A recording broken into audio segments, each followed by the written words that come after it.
ഈശോ മിശിഹായ്ക്ക് സ്തുതിയായിരിക്കട്ടെ. ഞാൻ മാണിപ്പറമ്പിലച്ചൻ. പഴയ നിയമ വചനധ്യാനം ക്ലാസ് 21. മഹാജൂബിലി 2033 എന്ന മഹാജൂബിലി, അതായത് നമ്മുടെ കർത്താവ് ഈശോ മിശിഹ മരിച്ച് ഉത്ഥാനം ചെയ്തിട്ട് കൃത്യം 2000 വർഷം തികയുന്ന വർഷം.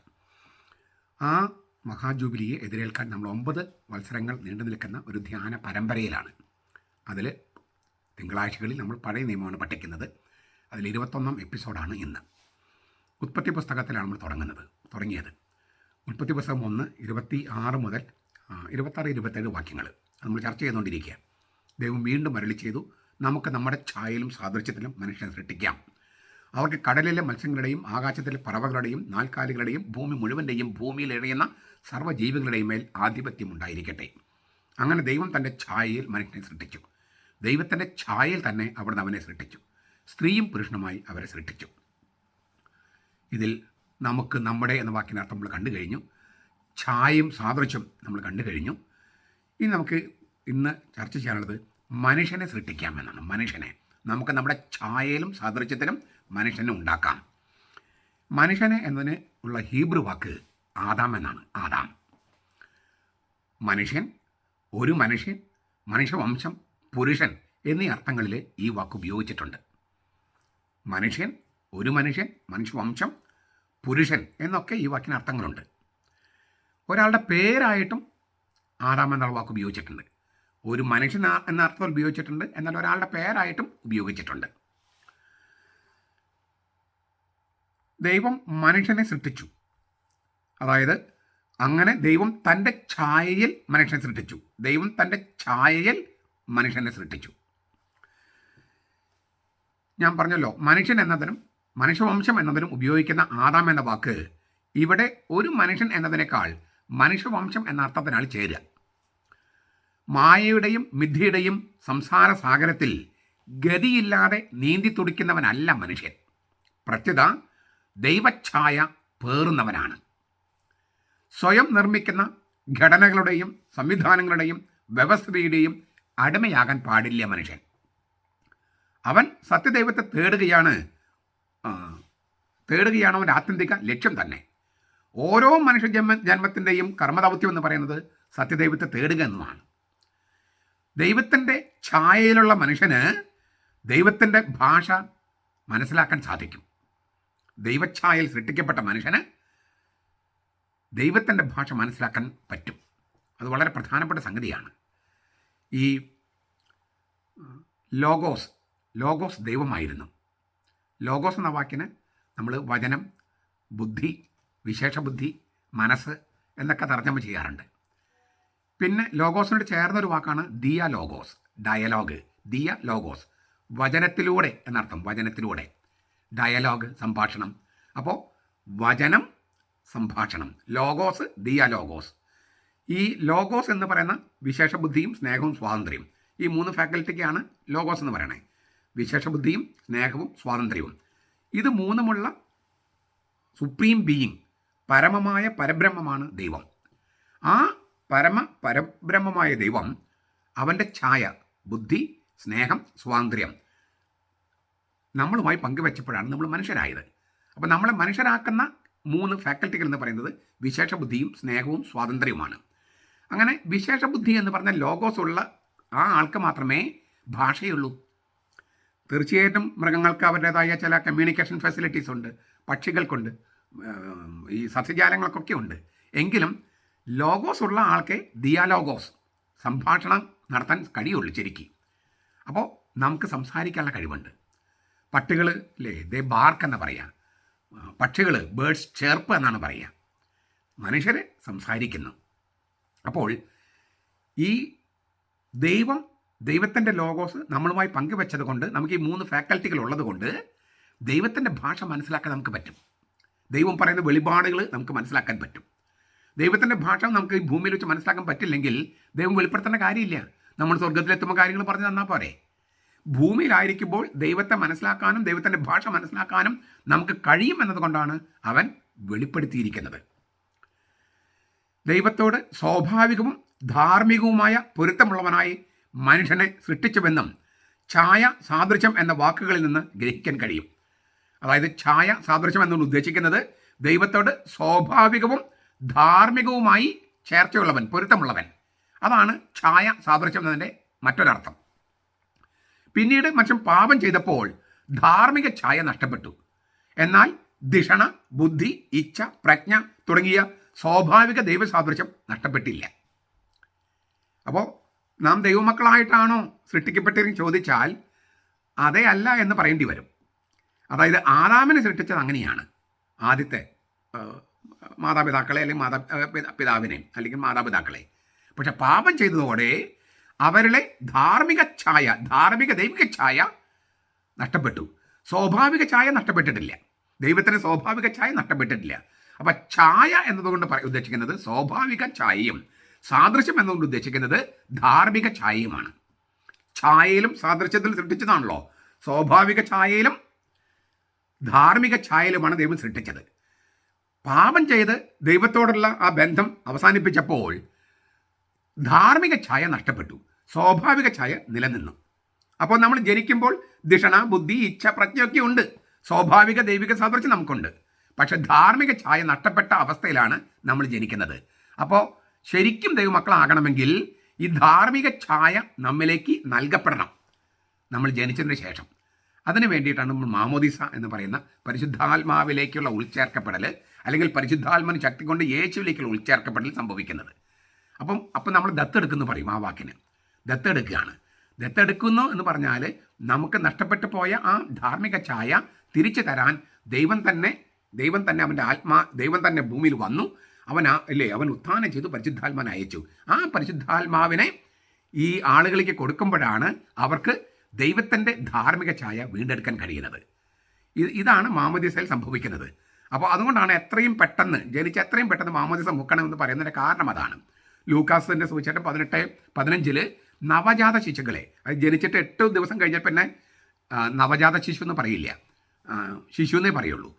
8 ദിവസം കഴിഞ്ഞാലും 8 ദിവസം മുമ്പുള്ള കുട്ടികളെയാണ് നവജാത ശിശു എന്ന് പറയണേ. അപ്പോൾ നവജാത ശിശുക്കളെ അമ്മമാർ യേശുവിൻ്റെ അടുക്കൽ കൊണ്ടുവന്നു യേശു തൊടാൻ. ഇപ്പോൾ നവജാത ശിശുക്കളെ മാതാപിതാക്കൾ അല്ലെങ്കിൽ തല തൊടുന്നവർ കർത്താവിൻ്റെ അടുത്ത് കൊണ്ടുവന്ന് കർത്താവ് അവരുടെ പരിശുദ്ധാത്മാവിനെ അയച്ച് അവരെ തൊടാനായിട്ട് ആഗ്രഹിക്കുന്നു. അതുകൊണ്ടാണ് ഈ ഉന്നതത്തിൻ്റെ ജനനം എന്നാണ് ഇതിന് വിളിക്കുന്നത്. ഉന്നതം എന്ന് പറഞ്ഞാൽ പരിശുദ്ധാത്മാവിനുള്ളൊരു പര്യായ പദമാണ്. മുകളിൽ നിന്നാണ് ജനിക്കുന്നത്, അതുകൊണ്ട് വെള്ളത്തിലേക്ക് ഇറങ്ങുന്നതല്ല, അത് മുകളിൽ നിന്ന്. അതുകൊണ്ടാണ് കുരിശിന് താഴെ വിളക്കൊക്കെ വെച്ച് ഈ കർത്താവിൻ്റെ പാർശ്വത്തിൽ ഒഴിക്കുക ജീവജലം കുട്ടിയുടെ തലയിലേക്ക് ഒഴിക്കുന്നത്. അത് മുകളിൽ നിന്ന് ജനിക്കുന്നതിൻ്റെ പ്രതീകം കൂടിയാണ്. യേശുവിൻ്റെ വക്ഷത്തിൽ നിന്ന് ഒഴുകുന്ന ജീവജലം മുകളിൽ നിന്നാണ് വീഴുന്നത് കുട്ടികളുടെ മേത്തേക്ക്. അതങ്ങനെ തന്നെ അനുഷ്ഠിക്കുകയാണ് സഭയിൽ ചെയ്യുന്നത്. ഈ പെന്തക്കോസ്ത ദൈവസഭക്കാർ ചെയ്യുന്നത് തെറ്റാന്ന് ഞാൻ പറയില്ല. അവർ സ്നാപകൻ്റെ സ്നാനമാണ് കൊടുക്കുന്നത്. ഒരുപാട് സ്ഥലത്ത് അവരങ്ങനെ ചെയ്യുന്നുണ്ട്.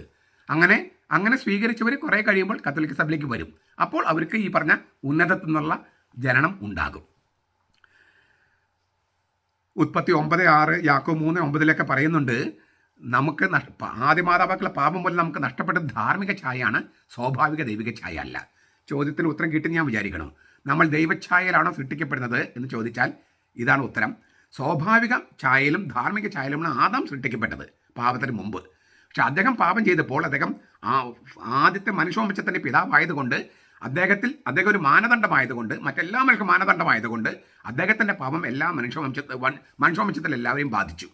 അതുകൊണ്ട് ഇപ്പം നമ്മൾ ജനിക്കുമ്പോൾ ദൈവത്തിൻ്റെ സ്വാഭാവിക ഛായ ഉണ്ടെങ്കിലും ധാർമ്മിക ഛായയില്ല. ധാർമ്മിക ഛായ നമുക്ക് ലഭിക്കുന്നത് മാമോദിസ സ്വീകരിക്കുമ്പോഴാണ്.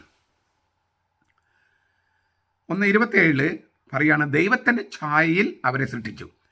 അതായത് അങ്ങനെ ദൈവം തൻ്റെ ഛായയിൽ മനുഷ്യനെ സൃഷ്ടിച്ചു. ദൈവത്തിൻ്റെ ഛായയിൽ തന്നെ അവിടുന്ന് അവനെ സൃഷ്ടിച്ചു, സ്ത്രീയും പുരുഷനുമായി അവരെ സൃഷ്ടിച്ചു. ഇതാണ് ഈ 27-ാം വാക്യം.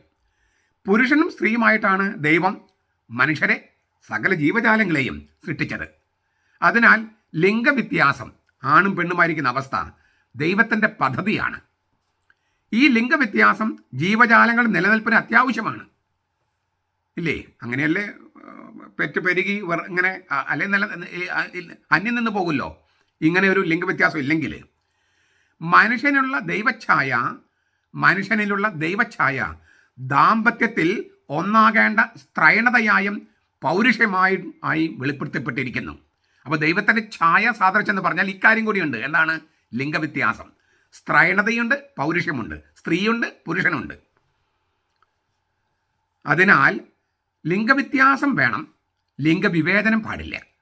ലിംഗവ്യത്യാസം വേണം, ആണും പെണ്ണും ആയിരിക്കണം. പക്ഷെ അതിൻ്റെ പേരിൽ ആണോ പെണ്ണോ ഇല്ലേ ഒരു വിവേചനത്തിന് വിധേയമാകാൻ പാടില്ല, മാറ്റി നിർത്തലിന് വിധേയമാകാൻ പാടില്ല. ഒരാൾ താഴെയാണ്, ഒരു മുകളിലാണ്, അങ്ങനെ പരിപാടിയേ പറ്റില്ല.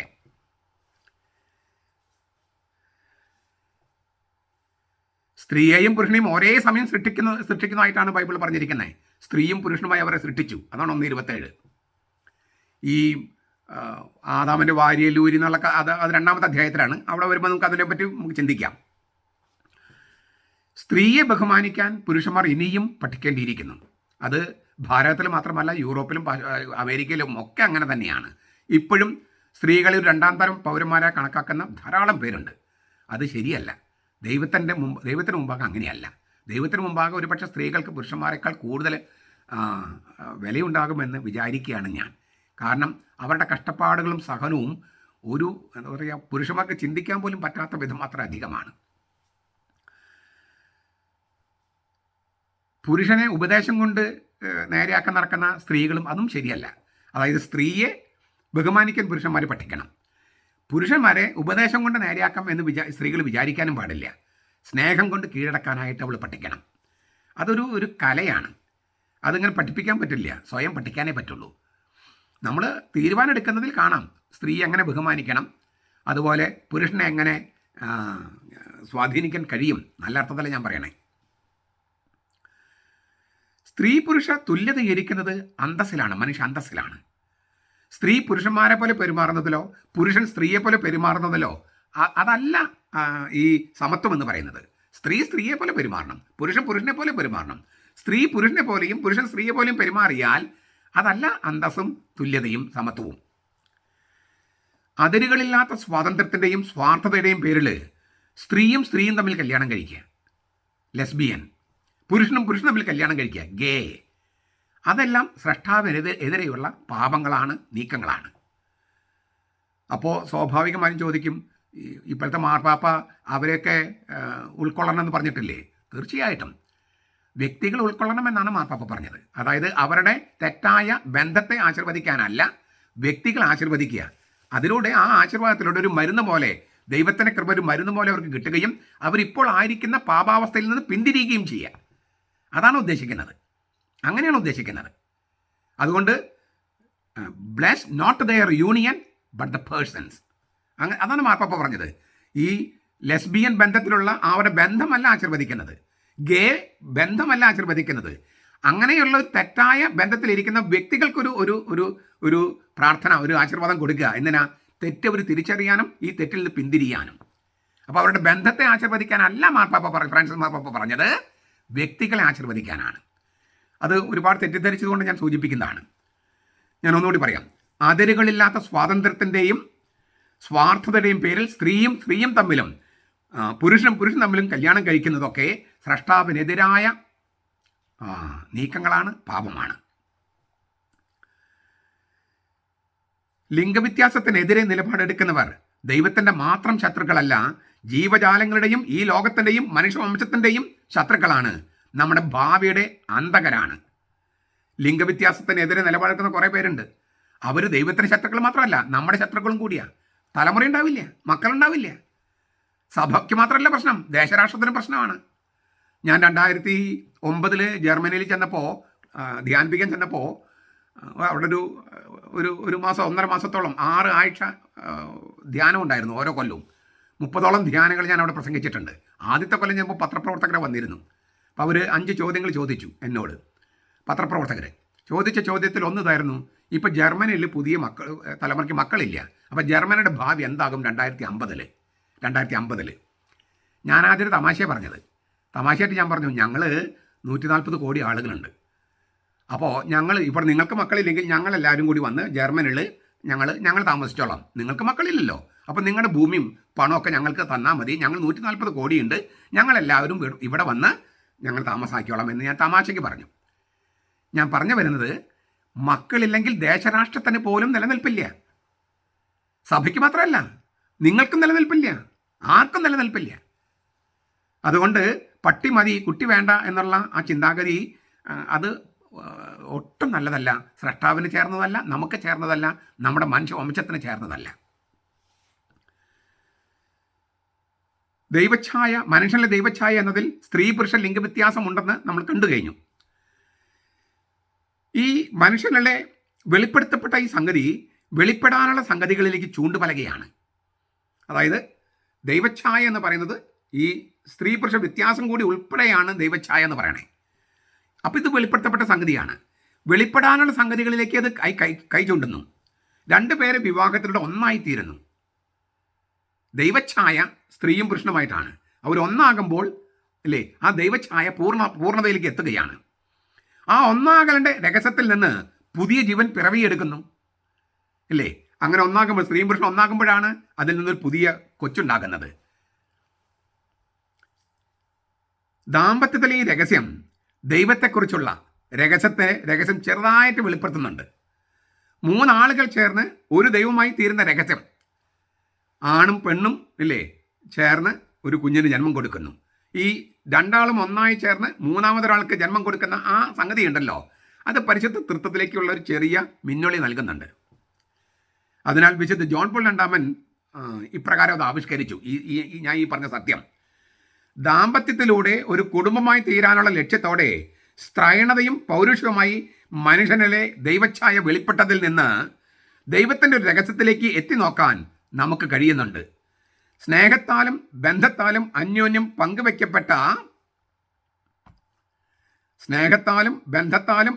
പങ്കുവെക്കപ്പെട്ട ജീവനാലും ഒന്നാക്കപ്പെട്ട ആളുകളുടെ കുടുംബമാണ് ദൈവം. ദൈവത്തിനുള്ളിലെ ആന്തരിക ജീവിതത്തിൻ്റെ രഹസ്യത്തിൽ. ഞാൻ അതൊന്നുകൂടി വായിക്കുകയാണ്. മാർപ്പാപ്പയുടെ വാക്കുകളാണ്. ദാമ്പത്യത്തിലൂടെ ഒരു കുടുംബമായി തീരാനുള്ള ലക്ഷ്യത്തോടെ സ്ത്രൈണതയും പൗരുഷവുമായി മനുഷ്യനിലെ ദൈവഛായ വെളിപ്പെട്ടതിൽ നിന്ന് ദൈവത്തിൻ്റെ ഒരു രഹസ്യത്തിലേക്ക് എത്തി നോക്കാൻ നമുക്ക് കഴിയുന്നുണ്ട്. സ്നേഹത്തിൻ്റെ ബന്ധത്താലും അന്യോന്യം പങ്കുവെക്കപ്പെട്ട ജീവനാലും ഒന്നാക്കപ്പെട്ട 3 ആളുകളുടെ കുടുംബമാണ് ദൈവം. ദൈവത്തിനുള്ളിലെ ആന്തരിക ജീവിതത്തിൻ്റെ രഹസ്യത്തിൽ അങ്ങനെയാണ്. പിതാവ്, പുത്രൻ, പരിശുദ്ധാത്മാവ്. പിതാവിൽ നിന്ന് ജനിച്ചവനാണ് പുത്രൻ. പിതാവിൽ നിന്ന് പുറപ്പെടുന്നവനാണ് പരിശുദ്ധാത്മാവ്. പിതാവിൽ നിന്ന് ജനിക്കുന്നവനാണ് പുത്രൻ. ആ വാക്കിന് തന്നെ അർത്ഥം അതല്ലേ, പുത്രൻ.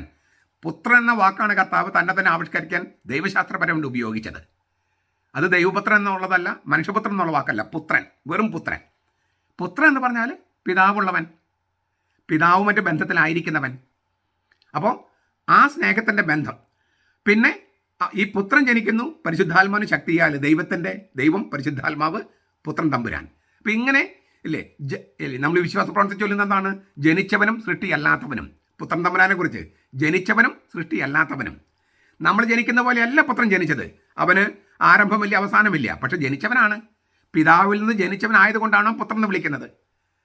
പിതാവിൽ നിന്ന് പരിശുദ്ധാത്മാവിന് ശക്തിയിൽ ജനിക്കുന്നത് കൊണ്ടാണ് പുത്രനായിരിക്കുന്നത്. പിതാവിൽ നിന്ന് പരിശുദ്ധാത്മാവ് പുറപ്പെടുന്നു, പിതാവിൽ നിന്ന് പുത്രൻ ജനിക്കുന്നു. അപ്പോൾ ഒരു കുടുംബമാണ് അവിടെ, ഒരു കുടുംബമാണ്. പുത്രൻ പിതാവിൽ നിന്ന് ജനിക്കുകയാണ്, സൃഷ്ടിയല്ല. പരിശുദ്ധാത്മാവ് പിതാവിൽ നിന്ന് പുറപ്പെടുന്നു, പിതാവ് ആണ്. അപ്പോൾ അതിൻ്റെ എന്താ പറയുക, എല്ലാത്തിനെയും ഇതായിട്ട് നിൽക്കുന്നത്. അതേസമയം ഈ പുത്രനും പരിശുദ്ധാത്മാവും പിതാവിനോട് തുല്യനാണ്. അതേസമയം പിതാവിനേക്കാൾ വലിയവനാണെന്നും കർത്താവ് പറയുന്നുണ്ട്. പിതാവ് എന്ന നിലയിൽ പുത്രനേക്കാൾ വലിയവനാണ്. അതായത് സത്തയുടെ കാര്യത്തിൽ അവർ ഒന്നാണ്. ദൈവിക സത്തയാണ് എല്ലാവർക്കും ഉള്ളത്. എല്ലാവരും 3 പേരും ദൈവമാണ്, പക്ഷെ ഒറ്റ ദൈവമേ ഉള്ളൂ. പക്ഷെ ആളത്വത്തിൻ്റെ കാര്യത്തിൽ വൈവിധ്യമുണ്ട്, 3 ആളുകളുണ്ട്. സത്തയുടെ കാര്യത്തിൽ ഒറ്റ ദൈവമേ ഉള്ളൂ. സത്തയുടെ കണ്ണിലൂടെ നോക്കുമ്പോൾ ഒരു ദൈവമേ ഉള്ളൂ. ബന്ധത്തിൻ്റെ കണ്ണിലൂടെ നോക്കുമ്പോൾ 3 ആളുകളുണ്ട്. ഇത് നമ്മൾ മാനുഷികമായ തരത്തിൽ ചിന്തിച്ചാൽ നമുക്ക് മനസ്സിലാകില്ല. മറിച്ച് ഈ ഭാഷയ്ക്ക് തന്നെ ദൈവത്തെക്കുറിച്ചൊരു ഭാഷ സംസാരിക്കുമ്പോൾ നമ്മൾ സാമാന്യ ഭാഷയിൽ നിന്നും ഒരു പടി ഉയർന്ന് വേണം ചിന്തിക്കാൻ. അപ്പോൾ ആളെന്ന് പറയുമ്പോൾ നമ്മൾ വരുന്ന ഒരു വ്യക്തി എന്ന അർത്ഥത്തിലല്ല. 3 വ്യക്തികളല്ല ദൈവം, 3 ആളുകളാണ്. അതൊരു ബന്ധത്തിൻ്റെ ഒരു നിർവചനമാണ്. പിതാവ്, പരിശുദ്ധാത്മാവ്, പുത്രൻ, ഇങ്ങനൊരു ബന്ധത്തിലാണ് ഞാൻ പറഞ്ഞു വരുന്നത്. ഈ രഹസ്യം, ആ രഹസ്യത്തിൻ്റെ ചെറിയൊരു മിന്നൊളി കല്യാണം കഴിച്ച് മക്കളെ ജനിപ്പിക്കുന്ന മാതാപിതാക്കളിലുണ്ട്. അപ്പൻ, അമ്മ, കുഞ്ഞ്, പിതാവ്, പരിശുദ്ധാത്മാവ്, പുത്രൻ. കണ്ടോ? അപ്പോൾ ദൈവത്തിൻ്റെ ആന്തരിക ജീവിതത്തിൻ്റെ ചെറിയൊരു വെളിപാടാണ് വിവാഹത്തിലൂടെ ദൈവം ആവിഷ്കരിക്കുന്നത്. അതുകൊണ്ടാണ് നമ്മൾ പള്ളിയിൽ വെച്ച് കല്യാണം നടത്തണേ. പള്ളിയിൽ വെച്ച് കല്യാണം നടത്തിയിട്ട് എന്ത് കാര്യം? പള്ളിയിൽ കിട്ടുന്ന സർട്ടിഫിക്കറ്റ് പോലും ഇപ്പോൾ വിലയില്ല, പിന്നെ പ്രത്യേകിച്ചൊന്നും കിട്ടാനുമില്ല. പിന്നെ എന്തിനാണ് രജിസ്റ്റർ ഓഫീസിൽ പോയി കല്യാണം കഴിച്ചാലേ അത് രജിസ്റ്റർ ചെയ്താലേ അതിന് നിയമപ്രകാരം വാലിഡിറ്റി ഉള്ളൂ? എന്തിനാണ് പള്ളിയിൽ പോയി കല്യാണം കഴിക്കണമെന്ന് ആൾക്കാർ ചിലപ്പോൾ ചോദിക്കും. എന്ത് കിട്ടാനാണ്? ഒന്നും കിട്ടാനല്ല, ഈ ദൈവകൃപയൊഴിച്ച്. ഈ ദൈവകൃപ, അതായത് ദൈവത്തെ നമ്മുടെ ബന്ധങ്ങളിലേക്ക് കൊണ്ടുവരികയാണ്. അപ്പോൾ ഇല്ലേ, ഭാര്യയും ഭർത്താവിൻ്റെയും വിവാഹ ജീവിതത്തിലേക്ക് ദൈവത്തിൻ്റെ രഹസ്യം കൊണ്ടുവരികയാണ്. അവർക്കുണ്ടാകുന്ന മക്കൾ. അപ്പോൾ ഈ പരിശുദ്ധ തൃത്വം എന്ന് പറയുന്ന ആ കുടുംബത്തിൻ്റെ ഒരു ആവിഷ്കാരമാണ് ഈ ഭൂമിയിലെ ഓരോ കുടുംബങ്ങളും. എത്രയോ ഗംഭീരമായ കാര്യമാണ് കർത്താവ് വെളിപ്പെടുത്തണേ. അപ്പോൾ ദൈവഛായ എന്ന് പറയുന്നിടത്ത്, ദൈവസാദൃശ്യം എന്ന് പറയുന്നിടത്ത് ഈ സ്ത്രൈണതയും പൗരുഷവും വെച്ചിട്ടുണ്ട്. ആ സ്ത്രൈണതയും പൗരുഷവും ഒന്നായി മക്കൾ ജീവൻ പിറവിയെടുക്കണം. അതുകൊണ്ടാണ് ടെസ്റ്റ് ട്യൂബിലോ പിന്നെ വാടക ഗർഭപാത്രത്തിലൊക്കെ കുഞ്ഞുങ്ങളെ എടുക്കുന്നത് ശരിയല്ല എന്ന് സഭ പറയുന്നതിന് കാരണം അതാണ്. ഈ മാർപ്പാപ്പ കല്യാണം കഴിച്ചിട്ടില്ല, അതുകൊണ്ട് മാർപ്പാപ്പയ്ക്ക് പെണ്ണുങ്ങളെക്കുറിച്ചൊന്നും അറിയില്ല, കല്യാണത്തെക്കുറിച്ച് അറിയില്ല എന്ന് ചിലർ പ്രചരിപ്പിക്കുന്നുണ്ട്. മെത്രാന്മാരും കത്തോലിക്ക പള്ളിയിലെ സഭയിലെ അച്ഛന്മാരും കല്യാണം കഴിക്കാത്ത കാരണം കല്യാണത്തെക്കുറിച്ചൊന്നും അവർക്ക് പറയാൻ ആധികാരികമായിട്ട് പറയാൻ കഴിയില്ല എന്ന് പറയുന്നുണ്ട്. സഭയുടെ പ്രബോധനം അനുസരിച്ചിരുന്നെങ്കിൽ ലോകത്ത് ഇത്രമാത്രം രോഗങ്ങൾ, ഇപ്പം കാണുന്ന അത്രയും രോഗങ്ങൾ ഉണ്ടാകുമായിരുന്നില്ല. ഈ നമ്മൾ ശാസ്ത്രം കണ്ടെത്തി എന്ന് പറഞ്ഞ് ഉണ്ടാക്കുന്ന കൃത്രിമമായ ഉപകരണങ്ങളുണ്ടല്ലോ, ഈ ഭാര്യയും ഭർത്താവും തമ്മിലെ ബന്ധത്തിലേക്ക് ഉപയോഗിക്കാൻ, അതൊക്കെ ഉപയോഗിച്ചത് കൊണ്ടാണ് ഹെൽത്തി അല്ലാത്ത കുട്ടികളുണ്ടാകുന്നതും. ഇപ്പോൾ ശാസ്ത്രം വല്ലാണ്ട് പുരോഗമിക്കുമ്പോൾ രോഗം അതിനേക്കാളേറെ മൂർച്ഛിക്കുന്നു. പണ്ട് നമ്മൾ ഏതെങ്കിലും വീടുകളിൽ നമ്മൾ ഡോക്ടറെ കാണാൻ പോകാറുണ്ടോ? പനിയോ ജലദോഷമൊക്കെ വന്നിട്ട് ഇല്ല. മാരകമായ രോഗം ഉണ്ടെങ്കിൽ ഡോക്ടറെ കാണാൻ പോവോ? ഇപ്പം നമ്മൾ മിക്കവാറും എല്ലാ ദിവസവും ഏതെങ്കിലും ഡോക്ടറെ കാണേണ്ട ഒരു അവസ്ഥയല്ലേ? എന്തേ? സഭ, കത്തോലിക്ക സഭ, ദൈവം പറഞ്ഞ പോലെയാണ് കത്തോലിക്ക സഭ പറയുന്നത്. കത്തോലിക്ക സഭ പറഞ്ഞത് കേട്ടിരുന്നെങ്കിൽ കുറേ കൂടി ഹെൽത്തി സംസ്കൃതി ഉണ്ടാകുമായിരുന്നു. അബോർഷനായിട്ടും artificial artificial method of population control, അങ്ങനെയുള്ള സംഗതികളൊക്കെ വരുമ്പോൾ പുറത്തുനിന്നുള്ളൊരു ഡിവൈസ് ഉപയോഗിക്കുകയാണ്. ദൈവത്തിൻ്റെ പദ്ധതിയിലേക്ക് ഒരു മാനുഷിക എലമെൻ്റ് കുത്തി കയറ്റുകയാണ്. അങ്ങനെ വരുമ്പോൾ അത് ദൈവത്തിൻ്റെ പദ്ധതിയെ തകിടം മറിക്കാനായിട്ട് സാധ്യതയുണ്ട്. അത് ചെയ്യരുത് എന്നാണ് കർത്താവ് പറഞ്ഞത്, ദൈവം പറഞ്ഞത് ഇല്ലേ? നന്മത്തിന്മകളെക്കുറിച്ചുള്ള അറിവിൻ്റെ വൃക്ഷം അത് മൊത്തത്തിൽ നീ കൈക്കലാക്കരുത്. എല്ലാ അറിവുകളെയും കുത്തകാവകാശം നിന്നിലേക്ക് തന്നെ വരരുത്. അത് നിനക്ക് ദോഷമാകുമെന്നത് കൊണ്ടാണ്, എനിക്ക് അസൂയുള്ളത് കൊണ്ടല്ല. അതേക്കുറിച്ചൊക്കെ നമുക്ക് വിശദമായിട്ട് പിന്നീട് കാണാം. ഞാൻ പറഞ്ഞു വന്നത് ദൈവത്തിൻ്റെ പദ്ധതി അനുസരിച്ച് പോകണമെന്നാണ് സഭ പഠിപ്പിക്കുന്നത്. അത് സഭയ്ക്ക് പ്രത്യേകിച്ചൊന്നും കിട്ടാനല്ല, മനുഷ്യവംശത്തിന് മൊത്തം നന്മയുണ്ടാകാൻ വേണ്ടിയാണ്. ഇത് ദൈവഛായയിലും സാദൃശ്യം സൃഷ്ടിക്കപ്പെട്ടതിൻ്റെ മാഹാത്മ്യമാണ് ഈ പറയണേ. സ്ത്രൈണതയുടെയും പൗരുഷത്തിൻ്റെയും മാഹാത്മ്യം. അത് നമ്മുടെ, ഇപ്പം ഞാൻ പുരുഷനാണ്, എൻ്റെ പൗരുഷത്തെ ബഹുമാനിക്കാനും ആദരിക്കാനും, അതേസമയം മറ്റൊരാളുടെ സ്ത്രൈണത അതിനെ ആദരിക്കാനും ബഹുമാനിക്കാനും തുല്യമായിട്ട് കണക്കാക്കാനും ഇതൊരു ട്രെയിനിങ് ആകണം. നമുക്ക് കിട്ടിയിരിക്കുന്ന, നമ്മുടെ തെറ്റായ സംസ്കൃതി കിട്ടിയിരിക്കുന്നതെല്ലാം ഈ അധികാരത്തിൻ്റെ അങ്ങനെ ഒരു ചിന്തയിലാണ്. അത് നമ്മോട് തന്നെ ഒരു പടപൊരുതണം. അങ്ങനെയല്ല, സ്നേഹത്തിൻ്റെ കരുത്താണ് വലിയ കരുത്തെന്ന് നമ്മൾ തിരിച്ചറിയണം. എന്നിട്ട് എല്ലാവരെയും ബഹുമാനിക്കുന്ന, ആദരിക്കുന്ന ഒരു സംസ്കൃതി നമ്മൾ ബോധപൂർവം പരിശീലിക്കണം. ശീലിച്ച് അത് വരണം. എങ്കിലേ ഈ പറഞ്ഞ സുവിശേഷം കൊണ്ട് നമ്മൾ വീണ്ടും ജനിക്കുകയുള്ളൂ, വചനം കൊണ്ട് നമ്മൾ വീണ്ടും ജനിക്കുകയുള്ളൂ, പരിശുദ്ധാത്മ കൊണ്ട് വീണ്ടും ജനിക്കുകയുള്ളൂ. അപ്പോൾ ഈ സ്വാഭാവിക കാര്യങ്ങളിൽ നിന്ന് നമ്മൾ അതിസ്വാഭാവികമായിട്ടുള്ള ഒരു അവസ്ഥയിലേക്ക് മാറിക്കൊണ്ടിരിക്കണം. അതിന് ഈ വചനധ്യാനം സഹായിക്കട്ടെ. കർത്താവ് കൂടെ ഉണ്ടാകട്ടെ. നമ്മുടെ കർത്താവ് യേശു മിശിഹായുടെ കൃപയും പിതാവായ ദൈവത്തിൻ്റെ സ്നേഹവും പരിശുദ്ധാത്മാവിൻ്റെ സഹവാസവും നാം എല്ലാവരോടും കൂടി ഉണ്ടായിരിക്കട്ടെ, ഇപ്പോഴും എപ്പോഴും എന്നേക്കും. ആമേൻ.